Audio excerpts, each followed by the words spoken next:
March 2020, some obvious thoughts about why movies, audio-video, is obviously such a promoted and default form of media. I wouldn't be surprised actually if all of this technology development has solely 100% revolved around audio-video and transmitting it because it's a pretty hefty format. I mean, a basic 3D video game from the 90s wouldn't take up as much file space as a full-length MPEG. So the thing about movie magic, well, live theater is cumbersome and you can't have people wearing lime green gimp suits being subtle with theater. Usually they wear like all black or some kind of background camo kind of costume if they're gonna have to go on stage and manipulate puppets or objects, but the thing about movies and all audio-video, whether it be stop-motion, computer animation, traditional animation, live action, whatever, is in real life, stage theater, you see the theater, you see the stage sets, you see people walking around behind the stage. In movies, cinema, those people are out of the shot. Just watch any fantasy movie and then watch a behind-the-scenes documentary, and for like every 5 actors on screen, there's going to be 20 crew members walking around with clipboards or manipulating large objects like cameras or lighting or smoke cans or fans or just anything. There's so much going on behind the scenes. And it's that way with news. It's all audio video. It's all the same. News is basically equal to a fantasy movie, basically, because it's audio video. There's stuff going on in the scene or behind the scenes that you can't see. They can edit so much stuff out. They can crop.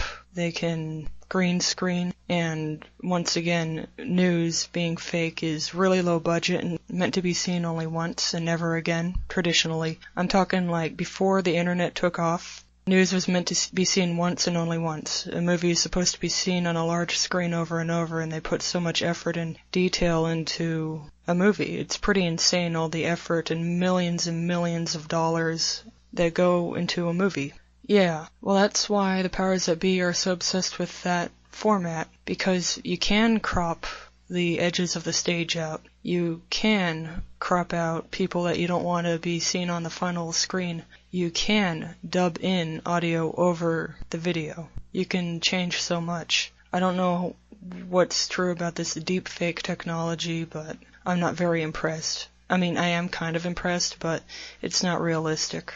I doubt it'll... You know, computers think that a facial feature is the shirt color. Like, go look up how deepfake images are generated, like how this person does not exist actually works. The computer thinks that the shirt color is a facial feature. So there you have that.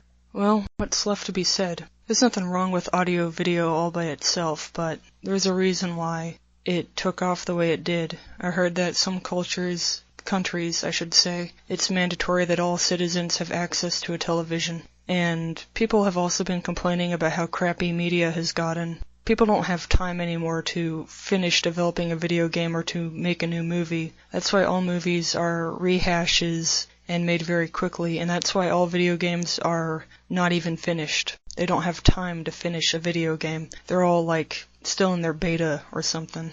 So I guess an important part of illusions is what you don't see. All the magic of movie magic is what you don't see, and making, like for older videos, making very realistic stop motion, or if it's a movie that heavily uses puppetry, sometimes you'll actually notice when, for some shots, they have a live actor dressed up like the puppet characters running around, but you can't see their face. It gets a little bit strange. But, yeah, that's kind of its own thing. I guess if you feel like watching a movie, pay close attention. So, movie magic is all about cutting out the edges of the scenery, putting in matte paintings, dubbing in sound effects, using a smoke blower for effects, putting in artificial lighting. Things that if they were on a stage, you would see them. I actually remember some bullshit from, I think it was like BBC America nature documentaries. They were trying to be all serious, but I think one of them was about alligators or sharks, and I'm pretty sure alligators don't roar like lions. It's just a hunch. They also did one about cuttlefish. Maybe it was PBS, I don't know. But I'm pretty sure alligators and sharks don't roar.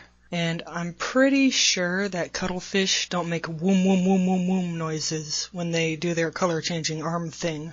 So these were intending to be serious documentaries about water animals. And every time, the cuttlefish one, every time the cuttlefish would do its color changing pattern, the Foley artist would go woom woom woom woom woom. That's bullshit.